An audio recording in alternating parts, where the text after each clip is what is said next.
Première question très simple, est-ce que vous pouvez nous communiquer la date des assises de la démocratie participative? Les questions que je vais avoir s'adressent plutôt à ma collègue Camille Choplin. Donc, est-ce que vous avez une date à nous communiquer, une méthodologie, un format, etc., etc. Deuxième question, dans l'attente de cette date, où il est tout à fait légitime que vous redéfinissiez les outils, il n'y a pas de contestation là-dessus, il y a des conseils de quartier. Je rappelle que c'est une obligation légale, doublée d'une délibération municipale qui oblige à les réunir. J'ai vu que 2 quartiers avaient leur conseil qui allait se tenir. Qu'est-ce que vous faites dans l'intervalle? Est-ce qu'il va y avoir 8 conseils de quartier dans les mois qui viennent? Quel est le format? J'ai cru comprendre qu'il y avait des ateliers sur l'un des 2 qui est convoqué. Est-ce que c'est sur tous? Voilà, je voudrais avoir des précisions dans cet entre-deux, puisque je le répète, légalement, les conseils de quartier doivent fonctionner. Il y a des villes qui les réunissent en visio sans difficulté. Troisième question très concrète.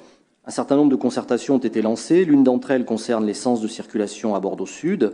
La concertation en ligne sur le site de Bordeaux Métropole fait apparaître 0 réponse.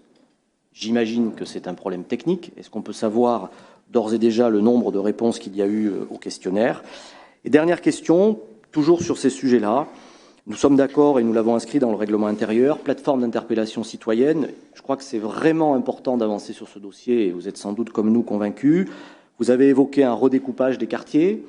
Ce matin, tout à l'heure, ma collègue Alexandra Sciarri a rappelé l'importance de reconduire le budget participatif. Est-ce que vous pouvez nous donner des éclairages sur ces sujets?